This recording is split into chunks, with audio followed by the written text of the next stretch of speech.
You can find us www.indyfaith.org, www.indyfaith.org. And we are so pleased that we are partnering with the Indianapolis Star for this program. So all you readers out there, tune in on a daily basis. Today we are talking with someone that we are very glad to welcome to the pulpit here in our area, and that is the Reverend Dr. David Hampton. Yes, Dr. Hampton, you've probably heard of him already, is the new pastor at the Light of the World Christian Church. He is the successor to Bishop T. Garrett Benjamin, who you may have heard of in the past as well. But David is no stranger to our area. No, we know him at the Federation from helping us with our Faith Fest Festival. We also, many years ago, also had Celebration of Hope that brought about unity of discussion, and he was a part of that movement as well. So we welcome back David Hampton, who also, by the way, was also an Eastern Star. You've got quite a background. Right. So say a little bit about who you are and what's exciting for you right now. Well, Dr. Angelique, first, thank you for having me on the show. Oh. It's always great to be here at the Church Federation. Thank you. And just excited to be back in the city of Indianapolis. Yeah. Of course, as you know, I was born and raised here, yeah. and trained at Eastern Star. My family, I grew up there, and Pastor Johnson ordained me, licensed me. Right. And I've been doubly blessed because he and both Bishop T. Garrett Benjamin have been great mentors to me through the years. So to come back and to be now the pastor of Light of the World, it's almost surreal. Yeah. But it's such a great blessing. Some of the greatest people on the planet at Light of the World. Yeah. So the Lord has blessed us. Over 250 new members our first year in 2012. Oh my goodness. And we're really, we have a passion for evangelism. So that's really my vision and focus this year is really reaching lost souls. And they're really on fire at the light. So just excited to be back. Yeah. Now you were in New York. Right. There was that stopover. You were also at Zion Right. over here in Indianapolis. So you've made a couple stops before you got here after Eastern Star. That's right. Say a little bit about the thread. What connects these pastors for you? God has been so good. When I completed my master's degree at CTS, I was ordained in the year 2000. Yeah. Pastor Jeffrey Johnson sent me out to do ministry, and so I began pastoring in 2000, went to Zion Hope around 2002 or so, and from there was called to Bethany Baptist Church in Brooklyn, New York. Historic African-American church. Very historic Oh my church. goodness, Bill Jones, pastor, oh yes. I feel so blessed to have followed such a great preaching tradition.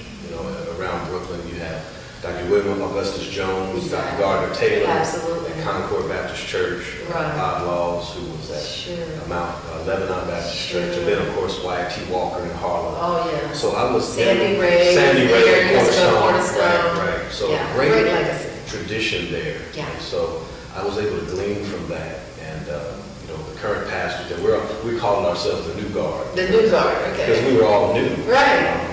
So being there was a great connection for me to all of the great preachers that I had studied. I consider myself a real student of preaching. Yeah. And so that for me was a rich experience, and having grown up in Indianapolis and now going to New York, able to kind of get a worldview that I had not experienced before.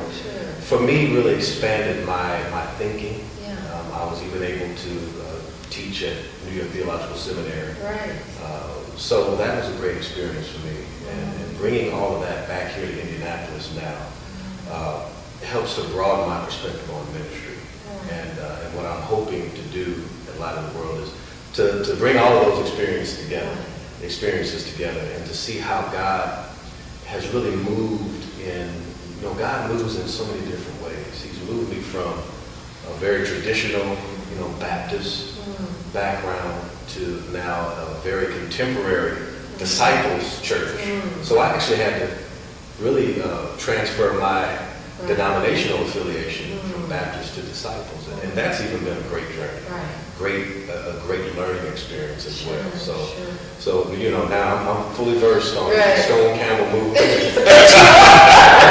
But the Stone Campbell movement was about unity. That's right. I mean, that is a church that is committed to unity in their theological, That's right. biblical principles. That's right. So that means even if the Baptists, quote, become a part of the conversation, it's a welcome part of the conversation. Maybe you can say a little bit about that. Absolutely. I find the traditions very similar. And again, as you mentioned, the unity and the desire to bridge the gaps that can divide us. Right. I find it very refreshing, to be honest with you. Yes. And for me, it seems like God has culminated all my experiences now into this experience. And we certainly want to reach all people at Light of the World, regardless of race, creed, background, orientation. We really want to be a church that welcomes everyone because Christ loves everyone. Right. Say a little bit about the landscape. I mean, the landscape of faith, of Christianity has so dramatically changed. Many are arguing it's a post-denominational period, that we have moved beyond these kinds of, quote, labels, and that we're really talking about this kind of centeredness on who Jesus is. Do you think that's true? And if so, what does that look like? Because that means that it's going to be pretty fluid for the next period of time. It seems that way. You know, I think of Dietrich Bonhoeffer and all that he did in the social gospel arena to help us to transcend those differences that divide us. And I think the church is becoming less and less homogenous, and the church is, you know, I'm not sure if the denominational divides are emphasized as much as they once were. Of course, there are fellowships that help any church body, but I'm finding a great melting pot of faith, if I could use that term. And we're seeing more of a breakdown of barriers, to me, between cultures. And so just as music goes through these different changes in its genre, it seems like religion today is moving to a more unified place. And I'm not sure what that landscape is going to look like in the near future, but with the Latino population growing so much, I would say it behooves us to reach out to our Latino brothers and sisters. And I would say that we all become even more welcoming of different cultures and different backgrounds in our churches. Because, gone are the days where there's the black church and the white church. I think we need to realize we're the universal church of Jesus Christ. And that that must look like a reflection of unity in the world. Say a little bit more about Light of the World's future. I mean, what do you think is going to be different or the same? I mean, we're talking Second Christian Church here back in the 1800s, one of the oldest African-American churches in the state, and now here we are, 2013. What's different, and where do you fit into that? What was the vision there? When I think of the history of Light of the World, you think of the Reverend Peoples, who was very instrumental, even in the disciples of Christ. But he was cutting edge in his time. And then comes Bishop T. Garrett Benjamin, who changed Second Christian to Light of the World Christian Church. He was very revolutionary in his time. And so now I'm trying to find what God's plan is for me, following a legend of 43 years. And right now, all I can do is build from such a great legacy. Take Light of the World to the next level, if that's possible, But as I've said many times, Bishop Benjamin set the standard of Christian excellence so high in Light of the World that if we did not stand upon his shoulders, we would do ourselves and the kingdom a disservice to do anything to lower that standard. So I'm going to stand on his shoulder, look beyond the horizon to what God would have for us in this era. And you mentioned something earlier. We have to minister in this 21st century. I mean, we're in a post-denominational, post-modern age in which some of the lines of demarcation that used to exist are no longer. They're just no longer there. We have to find creative ways to reach young people. That's kind of why I dress this way. Yeah, tell me a little bit about Brooklyn in Indiana. Tell me a little bit about that. Bring a little bit to Indy.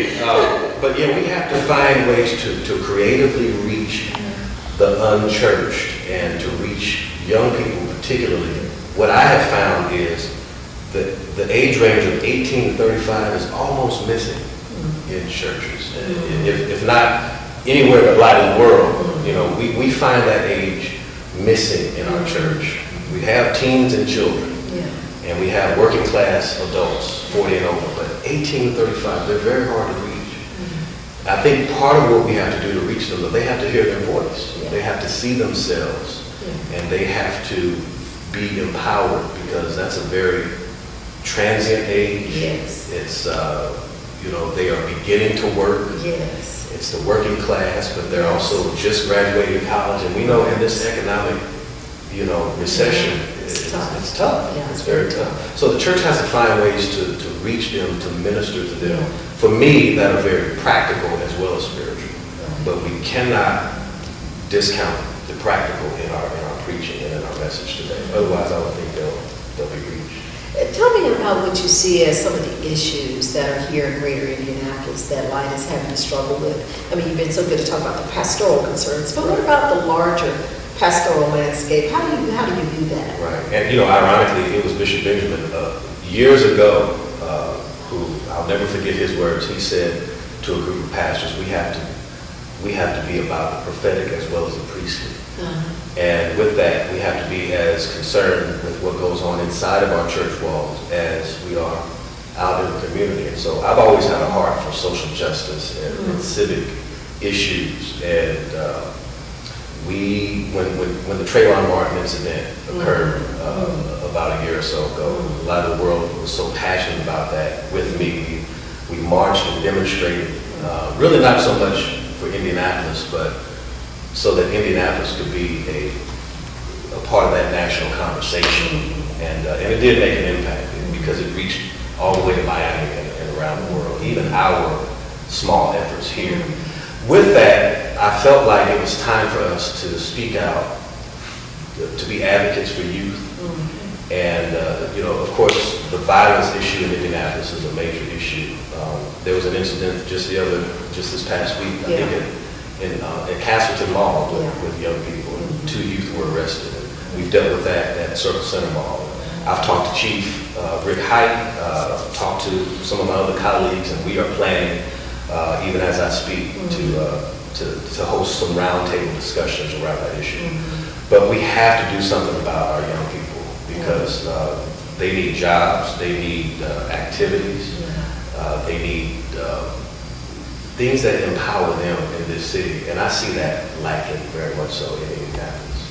Reverend Hampton, Dr. Hampton, Pastor Hampton, thank you so much for this reflection. We wish you all the best. Thank you very much. We know the Lord is with you, and looking forward to great things. Thank you. Looking forward to it. Thank you. And thank you for joining us for this program. We'll be back. Faces of Faith. Go to www.indyfaith.org. God bless you, and we'll see you the next time. I'm Angelique Walker-Smith.